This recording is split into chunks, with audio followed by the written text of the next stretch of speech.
welcome. Hi, Dr. Ashley Alexander. Welcome. Thank you. Okay, well, as Yes, mentioned, we I'm can start. Ashley. Yeah, just tell I'm us a bit Ashley. about yourself. I am 26 years old. I grew up in a family of mainly girls. I would say that I'm very family oriented. I went to medical school at the University of the West Indies. I graduated in 2K18. And since then, I actually did internship, went through my senior house officer year. And then while I was studying for the STEP examinations, I was working at CHAIRS, which is the Center for HIV, AIDS, and Research. And yeah, throughout that process, I was able to study and, ultimately send in my application and apply for the March 2022. So I actually applied to general surgery only, which was if anybody watches this knows that that is crazy because not having a backup was as a applying to such a competitive specialty is apparently a very big deal. So the reason I ultimately decided to go with surgery only was because that's my passion and I didn't want to shortchange myself in any way. So that's ultimately why I made that decision.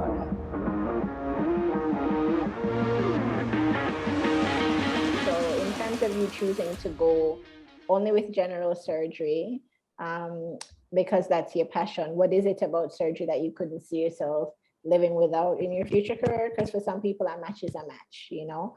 But for you, why did it have to be surgery or nothing? Well, wow, this is giving me PTSD from my interview season. No, and I'm not I'm even kidding, being I'm kidding, I'm formal. kidding, Oh, I'm okay. kidding, I'm Okay. kidding. But because I practice so much, I mean, that's the answer. That's actually ingrained in my mind. So, I saw you. so that's probably what I'll say. But it really provides a good mixture of, understanding the pathology and physiology associated with medicine while being able to use my hands to directly fix problems. And, most of my life I've done that. I have a background in sports, a heavy background. I actually represented Jamaica in table tennis, uh, which was, really something that I really cherished. And also I played other sports like football, recently got into kickboxing. Yeah. So I think that's one of the main reasons why I said, this is something that I think will suit me. And, other personal experiences in med school as well. And, working as a doctor really solidified that for me.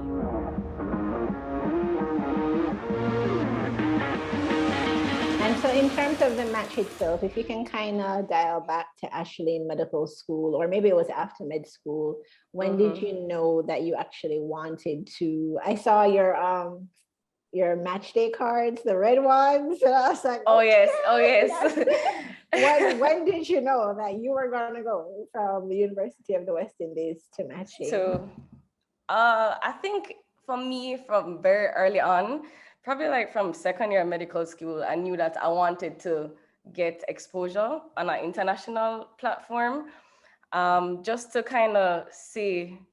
My ultimate goal in life is to reach self-actualization. And I feel like that's the only way I could have achieved that. Not saying you can't get good experience in Jamaica, but just that exposure, I think, would, make me a more well-rounded physician and surgeon. So that's ultimately why I decided to go through this match process. If you share any sort of advice that you have for people who are coming along. Okay. Well, I think that, I'll mention memorable essay because I think that you played a very important role in me not being confused.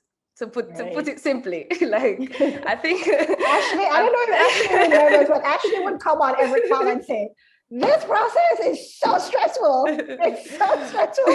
I Oh my think the God. biggest part of it is that like the step exams are difficult in itself, but what makes it more stressful is just not really knowing what to expect and just being Right. completely confused about the whole thing. So I think what memorable essay did for me was it provided like a structure, Right. and that was very important, and a framework because people hear that you have to create an application. You're just like, what does this entail? What is required of me? You don't really know. So, you put a step-by-step, framework of what is needed. And I never really felt confused at any point in time. So having that structure was very calming because this process is very anxiety provoking and already stressful. So, that was a big part of, me being able to get through this process smoothly. So I would definitely recommend doing something, doing memorable essay or something like it. Yeah, yeah, definitely, for sure. And I think as physicians or doctors, we're not really skilled in this area. I'm not saying really, we're not skilled in this area. Most of us don't have experience in this area at all. Like, we're not very good at writing, to be fair. And those things are important when you're putting together your application. And, even the concept of building a brand is very important. It may sound cliche, but, being memorable is important. When you have 5,000 applicants and they're picking 60 people, out of those 5,000 applicants, and then ultimately picking 3 out of those 60 people, the odds are very low. So you have to almost present your best self. And to do that, you have to be memorable. There has to be something about you that differentiates you from, a million other people. And that's why it's important to have a very good application. So, I definitely think that this is something that's very important and to start as early as possible. I think step one is to know what specialty you're doing. How do you know what specialty you want to do? I think that would be shaped by your experiences as a medical student and as a doctor.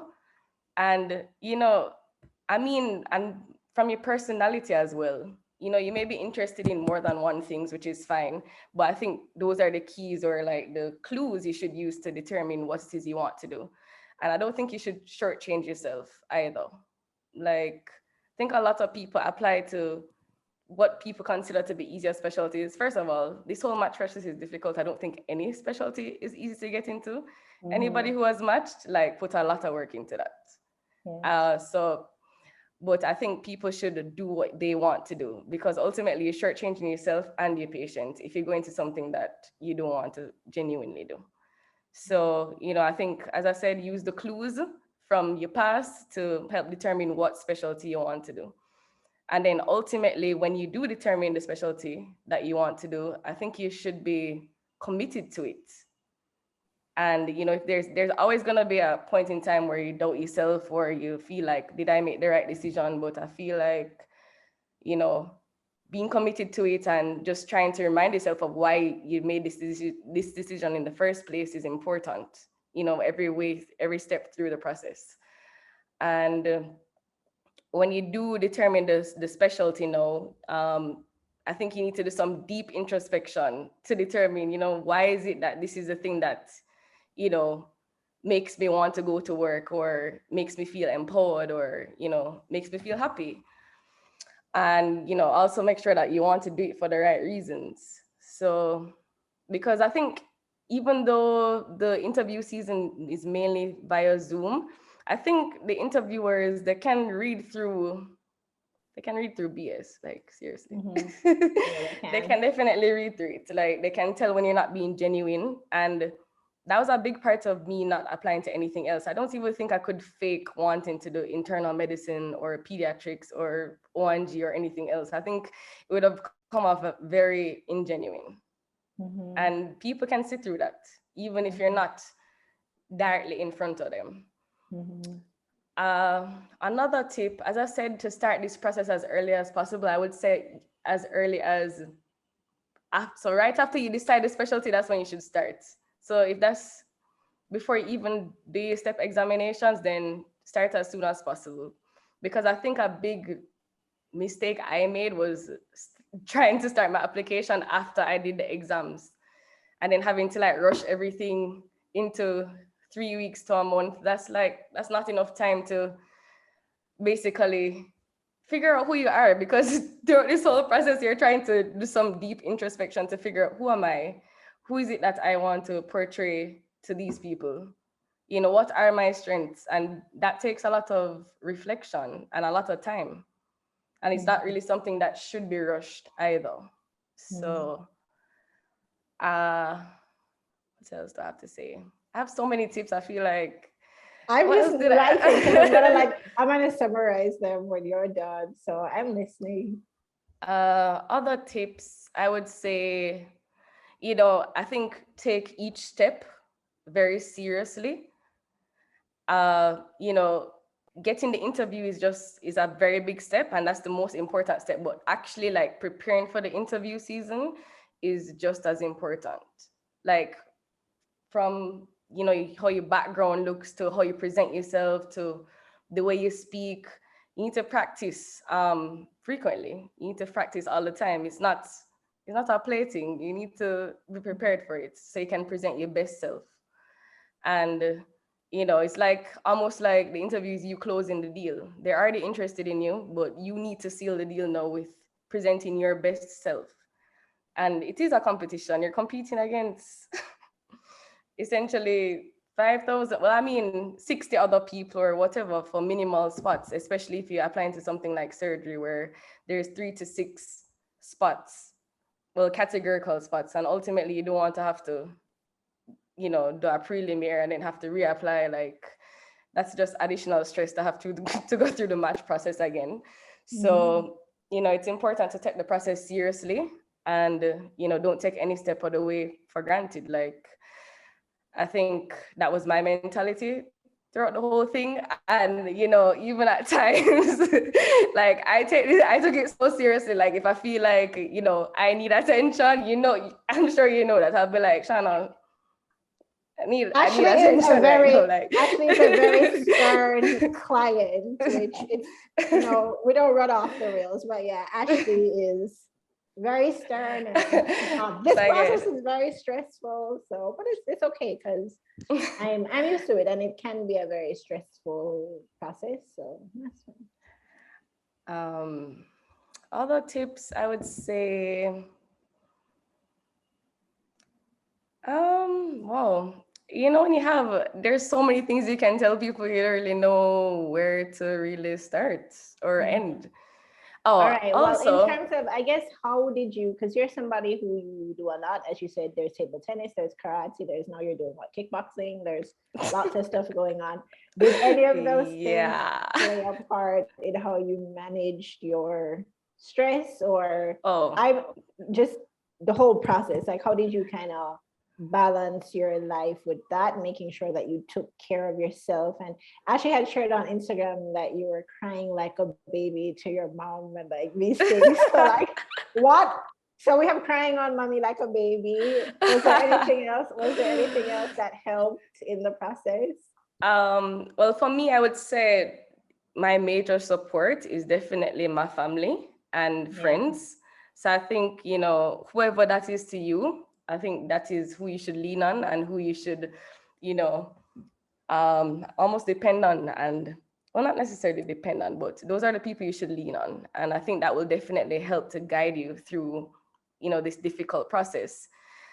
Even if it's that one friend who's going through the same process as you, you're just talking about the same thing every day, but it still, provides you some ease or comfort at least. In terms of my like sports, for me, that's something that's a stress relief for me. I do enjoy keeping myself busy, and exercise actually makes me happy. So it does motivate me to want to do other things like, study or, whatever the case may be. So, I mean, it doesn't have to be the same for you, but or the other person, but just find something that makes you happy in between, because, just studying all the time is not it's gonna be, toxic on your body. Like you need to do something to find some sort of relief, whether it be reading or going to the movies or just going out, hanging out with your friends, whatever your stress relief is, I definitely think that's important. And also taking care of yourself. I think for me, for step one, especially, I did not do that. That's a mistake I made. I was just all about studying and I really didn't find that balance as well as I should have. But luckily my grade was still, a decent grade, but I feel like, if I found that balance, I think my grade may have been better. I genuinely believe that. Because for the second time around for step 2 now, I think I created a better balance between, academia and, whatever else was going on in my life. And I do find that the outcome was better. And I also felt more relaxed. I felt more functional. I think I feel like throughout the process of the step, people like will become non-functional, and we just like kind of just in this one track zone, almost forgetting that there are other things to do in life. Right. But I think it's important to find that balance, and that's something that these people are looking for in residency. They don't want somebody who is just one track mind. They want to know that when you're hit with pressure, you can handle the stress and you can adapt to the changes. So that's something that's very important. Yeah. So let me summarize the tips that we got from anyone who is sitting where Dr. Ashley Alexander was just sitting as a prospect for the match. So you want to know what specialty you are going into and, pick up the cues from med school and from other experiences. Once you know what it is, be committed to it and remind yourself why you made that decision, do some introspection. Her third tip is to start as early as possible, actually, as soon as you decide, and, balance it out with the exams. If possible, try not to disappear into the exam cave and then come back, because you can do a little bit as you go along and, eventually get that application done. Take each step very seriously, because getting an interview, for instance, is, a very big step, but each step is very important. And find something that makes you happy in between, like how exercise makes you happy, and you lean on your family.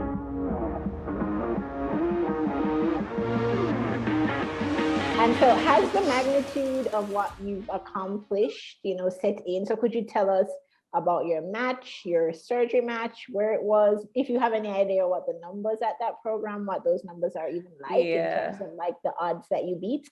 So could you share that with us? Okay, so I matched TU Miami, Holy Cross, which is in Fort Lauderdale. Yes, warm. So, I mean, for me, the whole match experience was, honestly, I don't even think I've fully processed it yet. How long has it been? I don't know, maybe 3 weeks now.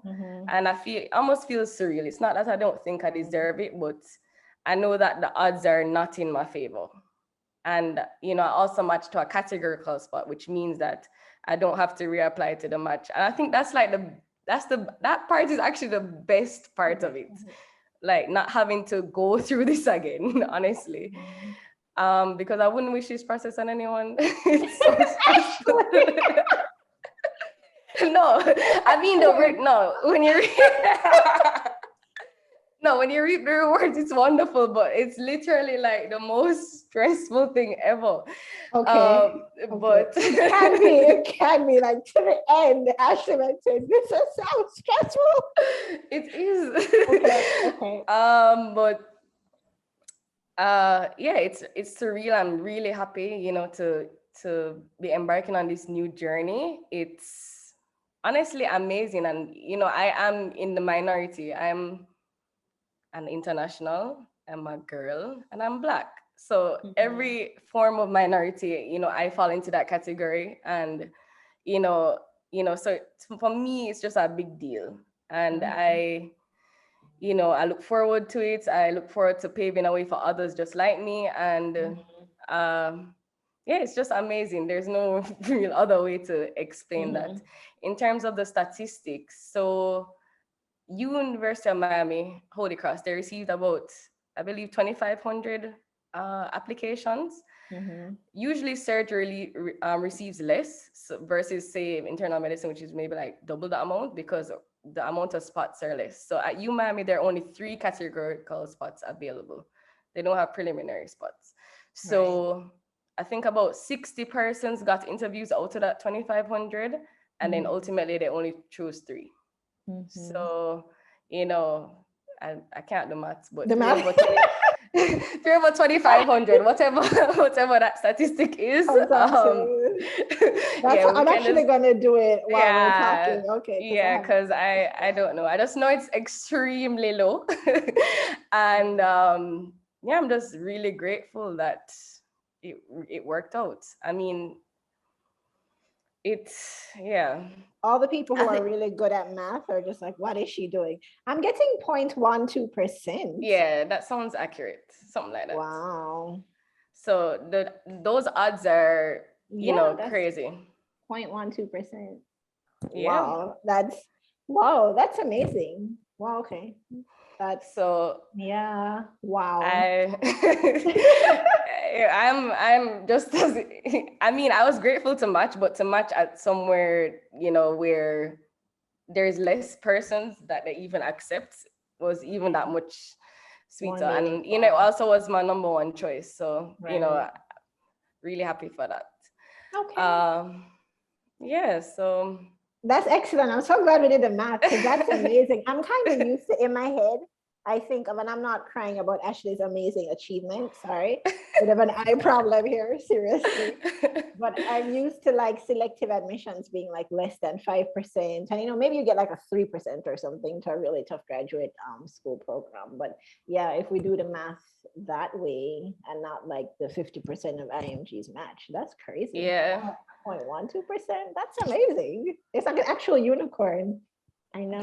When you really look at it, I actually think I calculated that at some point, but I actually forgot. But yeah, it's crazy. And actually, the two other persons who were accepted were also females and Yeah. internationals. They're Mhm. from Colombia, and we're all Mhm. girls. So Yes. I think that should say a lot to all the girls out there that Mhm. this is actually possible. And I Yes. think Jamaicans and other Caribbean people at large, we should not be afraid to apply to surgery. The Mhm. only way you're gonna fail is if you don't try. And I Yeah. think people are just not trying. Mhm. And I think that's why people constantly think that, oh my God, this is such a hard thing to do. Mhm. I think matching in general is not easy, but Right. if you don't try, you won't know if Mhm. you just won't Yeah, know. absolutely. And I mean, I do hear you, and people employ different strategies, but I do hear you on like committing to what it is, in terms of like the specialty that you really want to do.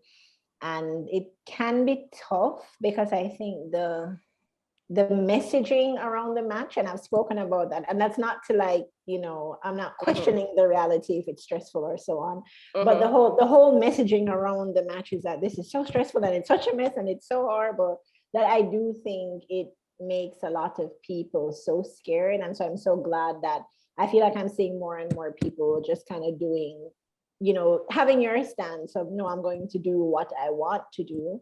And for some people, it might take them a little longer, or the route might be a bit more circuitous, but they really hold what they want to do and they just go after it, and not reject themselves. So, Yeah. yeah. Well, Okay. I think that's my hope for persons to actually apply to what it is you want to apply to and not do it not do it out of fear. Mm-hmm. Did that make sense? Not. That was a double Yeah. negative. Yeah. So yeah, I know Shauna what has you been mean. teaching me English. So I don't actually talking. Yes, don't do it out of fear. I get what you're saying, but or Yeah. don't not do it. Don't refrain from applying because you're afraid. Yes. Yes. Yeah. Yes. Yes. Okay. All right. And so I do want to ask you, I have Mm-hmm. kind of a little hard question for Ashley later, but we're not getting there first. Oh, geez. Just because you shared and we all saw it, it just seems like, as you were saying, your family was a big part of your celebration, but your sister actually did something really special for you. So do you mind just sharing with us what she did to help you Yes. celebrate and to celebrate that 0.12% chance in hell?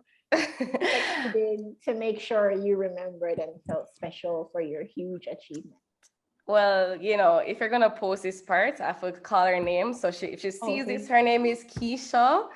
Alexander Gabadon. She's a medical doctor. She works at the sickle cell Okay. clinic unit at UE. Okay, so yeah, it's my sister, the best sister in the whole world. Right. So we found out match on Monday. That's March Right. 14th. and then you have to wait until March 18th until you find out where. So my number one choice was UMiami Holy Cross. I think I also got interviews at other places like Harlem, St. Mary's, UMiami Jackson, right? So, I mean, ultimately, I didn't know where I was gonna go. All I knew is that I got a categorical spot, hoping for my number one. So we went to, my sister and my father and we all went to brunch, and my sister kept saying, let me check it, let me check it. But it really didn't click to me what she was trying to do. She just kept saying, let me check it and I'll tell you. And she was being really annoying about it. Like, okay. So she said that I should give her my phone. So I just opened it and gave it to her. So we're supposed to receive the news at 11 o'clock Jamaican time, actually. It was 12 o'clock Eastern. Right. And say it was about 10:55, 5 minutes before it was supposed to come in. You know, my sister just said, gave my phone to my father and said, oh, I need to get something. I'll soon come back to check it. Okay. And I was just like, okay. I see her come back with, you know, like a big envelope and, you know, a box with something in there. And she's just like, okay, so open the box. You know, where you're going is in there. And I was just like, how do you know that you haven't even read the email yet? So apparently it came in 5 minutes early. She read the email, but she just had a really amazing poker face. So I didn't even know that she read it. And yeah, ultimately there was a shirt in there that said, you know, general surgery resident. I matched at UMiami. And, you know, the story is that she actually only made one shirt. So she basically told me that, you know, one and done, like, you know, she knew I was going to get it and all of those things. Even though on the low, she actually said that, you know, she should have just hid the shirts. It wasn't UMiami. But should have hidden the gigantic box. Yeah.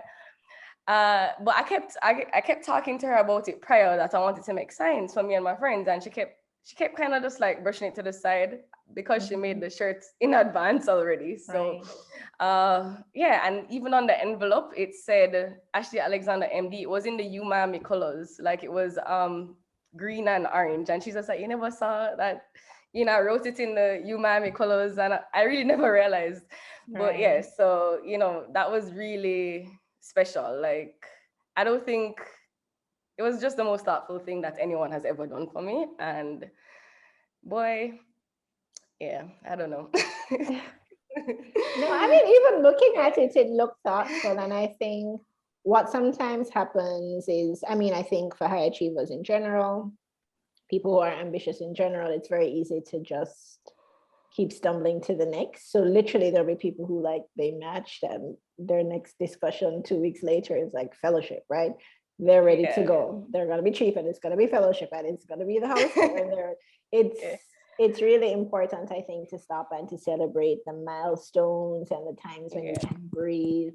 So I'm so glad that she did that for you. It looked very festive. So I was very surprised, and her, as I said, her poker face was extremely good. Like that was a really amazing surprise, and I agree. I do think that we should take the time out to celebrate her achievements. You know, that's what life is about, and that's what makes the fact that it was so stressful made it that much sweeter, made it that much, you know, more important, and made it feel that much better because I knew how hard I worked for it. Right. And yeah.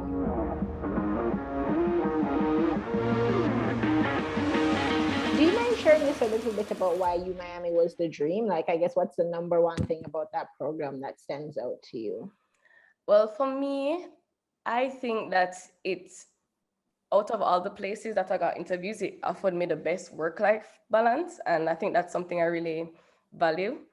Well, that's the number one thing I value the most. I value a lot of other things like academia and, you know, so on. It's just that ultimately what differentiated it from the other programs was the fact that that number one thing, the most important thing to me. I do have a lot of family and a large support system in Florida. And, you know, in addition to other things, it's a really great program. You know, it offers very unique rotations. Like, for instance, there's a surgical nutrition rotation, which isn't offered anywhere else based on my research. And yeah, you also get to rotate through other branches like, Jackson, which is a university hospital, get to meet people there. We get to rotate through a level 1 trauma center called the Ryder Trauma Center. And we also get to rotate through, a world-renowned children's pediatric surgery hospital as well. So, you know, and, another thing that was really big for me, they're extremely organized. Like, I like the way you say no, organized. like organized. No, people, I love an organization. Like, if you're organized, that's really appealing to me. It just shows me that it's almost like it shows that you care. Like, you put in this effort because you care about your residents. Right. Like, everything was just organized. Even now, the onboarding process, like 10 minutes after I was going to UMIMI, I got a call from the PD and the program coordinator. Yeah.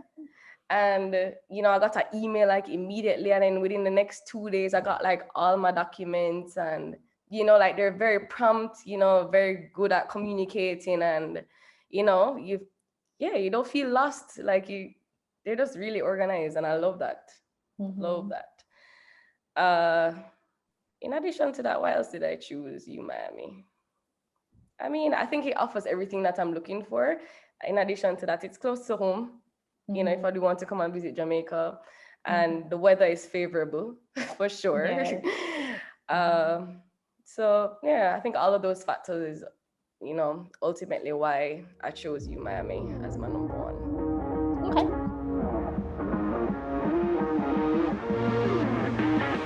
And I'm sure they will not regret choosing you. Right?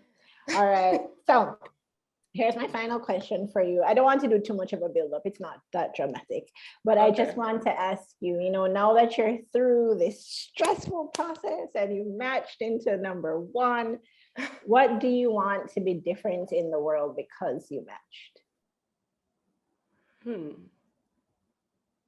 What do I want to be different in the world? Okay, I think for me, what I would want to be different, wow. That's a heavy question. Okay, well, I think I mentioned this earlier as it relates to, international, I'll be specific to Jamaica, like women in Jamaica who want to do surgery specifically.